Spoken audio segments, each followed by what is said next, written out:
न मैं नीतीश कुमार का दलाल हूं, न भाजपा का दलाल हूं, न लालू का दलाल हूं, न मैं कांग्रेस का दलाल हूं। लेकिन जो सही काम करेगा उसको मैं सही कहूंगा, सनब दुसाध हूं, इसलिए मेरी जाति की दर्द है और मैं दलाल नहीं हूं साहब। अगर सच कहना बगावत है तो मानो मैं बागी हूं। मैं अगर मैं जहां ले चल रहा हूं हाथ पकड़ के चिराग पासवान चले और वहां पे वो भोजन करके दिखा दे, वहां के चापाकल पे वो पानी पी के दिखा दे, तो मैं राजनीति छोड़ दूंगा साहब। आप मुझे नेता ना माने, लेकिन अपने समाज के ऐसे 5 बेटा को तैयार कीजिए जो आपकी हिफाजत करे, लोकसभा में जाके आपका आवाज बने, विधानसभा में जाके आपकी आवाज बने। ये ना कि चूड़ी पहन करके ना बैठा रहे, वैसे बेटा है वैसे नेता नहीं चाहिए समाज को। स्वर्गीय मेरे पिता तुल्य रामविलास पासवान जी हमारे दुश्मन नहीं रहे हैं। ये 2 काम भी किए होते ना तो आज राजकुमार पासवान चिराग पासवान के साथ होता।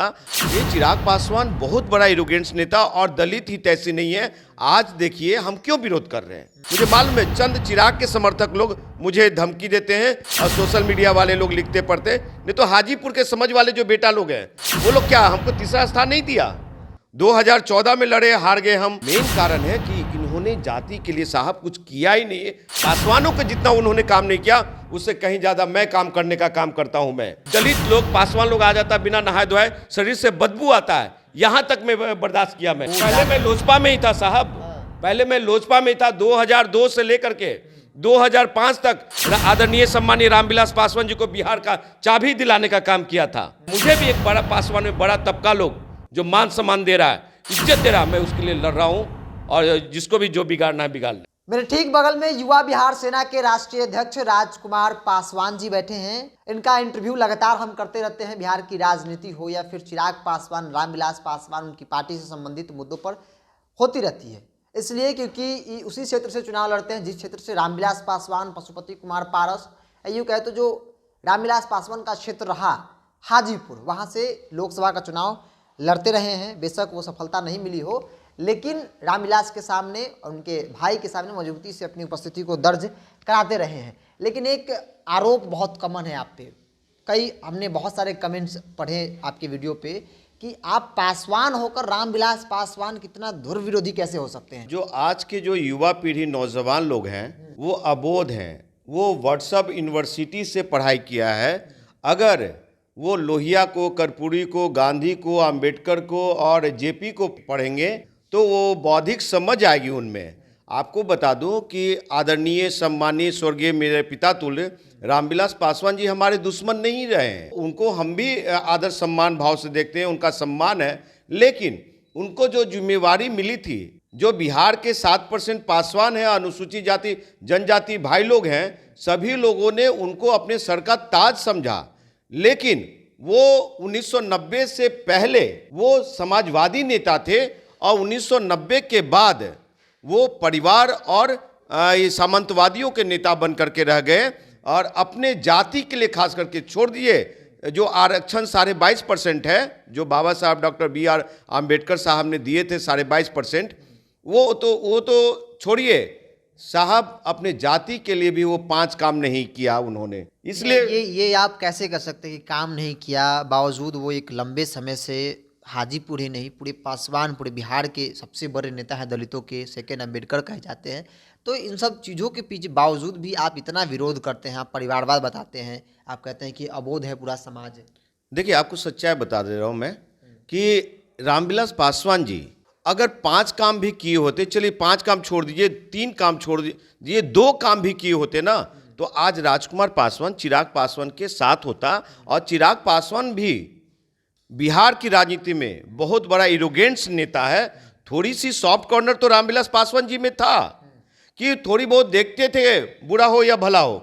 लेकिन ये चिराग पासवान बहुत बड़ा एरोगेंस नेता और दलित हित ऐसी नहीं है। आज देखिए हम क्यों विरोध कर रहे हैं। विरोध इसलिए कर रहे हैं कि चिराग पासवान जी जब सांसद बने, पिताजी के नाम पे चांदी की चम्मच लेके पैदा हुए, पिताजी के नाम पे वो सांसद बने और जब बने तो वो क्या कहे कि समृद्ध दलितों को आरक्षण छोड़ देना चाहिए। फिर वो वकालत किया ये और भी जाति के आरक्षण के लिए। लोकसभा में एक बार भी वो नहीं कहा कि जो आरक्षण 22.5% है उसको बढ़ा करके और 35 से 40% किया जाना चाहिए। चलिए आप जाति की राजनीति करें या ना करें उससे मतलब नहीं, लेकिन मैं दुसाध पुत्र हूं, सन ऑफ दुसाध हूं, इसलिए मेरी जाति की दर्द है। और मैं दलाल नहीं हूं साहब, न मैं नीतीश कुमार का दलाल हूं, न भाजपा का दलाल हूं, न मैं लालू का दलाल हूं, न मैं कांग्रेस का दलाल हूं। लेकिन जो सही काम करेगा उसको मैं सही कहूंगा। अगर सच कहना बगावत है तो मानो मैं बागी हूं मैं, और जिसके लिए कोई कमेंट्स करे। आपको बता दूं कि अमूमन मुझे धमकी भी मिलती रहती है, लेकिन उस धमकी से भी नहीं डरता हूं। मुझे मालूम है चंद चिराग के समर्थक लोग मुझे धमकी देते हैं और सोशल मीडिया वाले लोग लिखते पढ़ते, नहीं तो हाजीपुर के समझ वाले जो बेटा लोग हैं वो लोग क्या हमको तीसरा स्थान नहीं दिया। 2014 में लड़े, हार गए हम। 2019 में लड़े, पारस जी जीत के गए। शिवचंद्र राम आरजेडी के दूसरे स्थान पे, निर्दलीय में तीसरे स्थान पे मुझे अवसर दिया, मान सम्मान दिया। तो हम क्या, मुझे मान सम्मान नहीं मिला क्या? लेकिन मेन कारण है कि इन्होंने जाति के लिए साहब कुछ किया ही नहीं है। और किया होता तो फिर मैं कह रहा हूं कि मैं चिराग पासवान के साथ होता। और चिराग पासवान जातीय दुश्मनी नहीं है हम मेरा, ये आइडियोलॉजी का ये है, विचारधारा का लड़ाई है। और वो भी एक पार्टी चलाते हैं, मैं भी एक पार्टी चलाता हूं। वो भी जाति की इतना काम नहीं किया है। पासवानों को जितना उन्होंने काम नहीं किया उससे कहीं ज्यादा मैं काम करने का काम करता हूं। मैं जहां भी मर्डर होती है, हत्या होती है, पीएमसीएच एनएमसीएच में जिसको जरूरत होता है आईसीयू का, वो मैं करने का काम करता हूं। मैं यही चिराग पासवान थे जब वहां पे 12 जनपद में रामविलास पासवान जी, दलित, शोषित, वंचित, गरीब आदमी कोई भी वैशाली जिला का जाता था तो उस टाटी में जो एडवेस्टर का था साइड में बना हुआ दाएं साइड घुसता ही, उसको तोड़वा करके चिराग पासवान ये कॉर्पोरेट ऑफिस बनवाए। उसके बाद चिराग पासवान का ये कहना रहता था कि दलित लोग, पासवान लोग आ जाता बिना नहाए धोए, शरीर से बदबू आता है। यहां तक मैं बर्दाश्त किया। मैं पहले मैं लोजपा में ही था साहब, पहले मैं लोजपा में था। 2002 से लेकर के 2005 तक आदरणीय सम्मानीय रामविलास पासवान जी को बिहार का चाबी दिलाने का काम किया था। और आज ये लोग चांदी का चम्मच लेकर के आकर के बड़ी बड़ी बात कर रहे हैं। तो बिहार के आवाम को मैं बताना चाहता हूं कि जो संघ भाजपा यानी बड़का झूठा पार्टी के साथ है वो मेरा हितैषी कभी नहीं हो सकता। मैं उसका समर्थन कभी नहीं कर सकता हूं, क्योंकि बीजेपी का मतलब बड़का झूठा पार्टी, दलित विरोधी पार्टी, संविधान विरोधी पार्टी, सूची जाति जनजाति रिजर्वेशन का विरोधी पार्टी है। वो कभी नहीं हमारा हो सकता है, क्योंकि संघ के एजेंडे में है दलितों को खत्म करना, दलितों के हक और अधिकार को छीनना। तो अगर वैसे पार्टी में और वैसे चिराग के समर्थक को, बिहार के 7% पासवानों को वहां ले जाना चाहते हैं तो जाइए, हम कहां करें कि आप मुझे नेता मान लीजिए। लेकिन हाँ, मुझे भी एक बड़ा पासवान में बड़ा तबका लोग जो मान सम्मान दे रहा है, इज्जत दे रहा है, मैं उसके लिए लड़ रहा हूं। और जिसको भी जो बिगाड़ना है बिगाड़ ले। एक अंतिम सवाल है, आप कह रहे हैं कि चिराग पासवान, वो पासवानों जब उनके पास जाते हैं तो उनसे वो घृणा करते हैं, उनसे वो दूर हटते हैं, छुआछूत जो भी हो।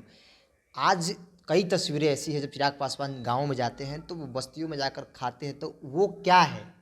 चिराग पासवान आज दिखावटी हाथी के दांत दिखाने की कुछ और, खाने की कुछ और होते हैं।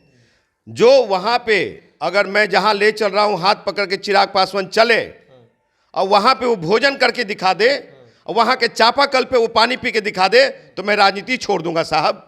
बिस्लरी का बोतल में ऐसे नहाते हैं, बिस्लरी का बोतल पीते हैं और कहते हैं ये 5 स्टार का होटल का खाना ले जा करके बैठ के खाते हैं। और क्या कहते हैं वो, उनको आता है सामंतवादियों के यहाँ से भोजन पैक करके आता है, वहाँ बैठ के खाते हैं। और आप बात कर रहे हैं, चले वो चिराग पासवान मेरे साथ और मैं उंगली पकड़ के ले चलता हूं ईसोपुर के दुसाध के यहाँ, लालगंज के पासवानों के यहाँ, महनार के पासवानों के यहाँ, राजा पाकर में पासवान जो रह रहे, सुल्तानपुर में जो पासवान रह रहे, अकबरपुर मलाही में जो पासवान लोग रह रहे, चले आप, मैं हाथ पकड़ के ले चल रहा हूँ वहाँ के दुसाध में के घर में ये बैठ करके और ये हमारे साथ भोजन कर ले। तो जो कहिएगा सो कहिएगा, उनके बिछावन पर ये बैठ जाए, उनके बिछावन पर ये सो ले, उनके चादर ये ओढ़ ले, तब हम मानेंगे। साहब ऐसे कहने से नहीं होता है। चिराग पासवान जी किस ओर ले जा रहे हैं, ये बिहार के 7% दुसाध पासवानों के लिए विचारणीय है। और ये दुसाध पासवान महारेला पटना के गांधी मैदान में होने जा रही है। और आपको बता दूं 26 फरवरी को अगर नहीं मिला तो 2 अक्टूबर को दुसाध पासवान महारेला पटना के गांधी मैदान में ही होगा, बिहार के ऐतिहासिक मैदान में ही होगा। चलिए, इस वीडियो में एक बड़ा ऐलान भी हो गया दुसाध पासवान महारेला को लेकर, लेकिन सवाल वही था कि कई वीडियोज में हमने देखे जो कमेंट्स थे लोगों के, वो साफ तौर पे ये कह रहे थे कि राजकुमार पासवान जो पासवान है, पासवान होने के बावजूद भी सेकेंड अम्बेडकर रामविलास पासवान और उनके लड़कों का अंत में विरोध। अंत में मैं हाथ जोड़ करके और जरूर बिहार के पासवान भाइयों को कहना चाहूंगा कि अगर आप अपना भविष्य और कल के भविष्य सुरक्षित रखना चाहते हैं तो आप अपना नेता चुनिए, फिल्मी हीरो मत चुनिए, नचनिया बजनिया को मत चुनिए, नहीं तो समाज बर्बाद हो जाएगा। और वैसे लोग को, आपको हमसे द्वेषता है, आप मुझे नेता ना माने, लेकिन अपने समाज के ऐसे 5 बेटा को तैयार कीजिए जो आपकी हिफाजत करे, लोकसभा में जाके आपका आवाज़ बने, विधानसभा में जाके आपकी आवाज़ बने, ये ना कि चूड़ी पहन करके ना बैठा रहे। वैसे बेटा है, वैसे नेता नहीं चाहिए समाज को। चलिए, पूरा वीडियो कमेंट्स पे आधारित था। लगातार लोग यह कह रहे थे कि राजकुमार पासवान होने के बावजूद भी रामविलास पासवान, उनकी पार्टी और उनके लड़के चिराग पासवान का विरोध क्यों करते हैं। तो इस पूरे वीडियो में हर एक सवालों का जवाब हमने टटोलने की कोशिश की और वही बेबाकी से इंजीनियर राजकुमार पासवान ने तमाम सवालों के जवाब दिए और आपको बताने और समझाने की कोशिश की कि आखिर वो कौन सी बात है जिस वजह से ये इतना विरोध करते हैं। चूंकि विरोध जो है वैचारिक है, कोई व्यक्तिगत विरोध है नहीं। इसको हम इतना ही देखते रहे टॉप। नमस्कार।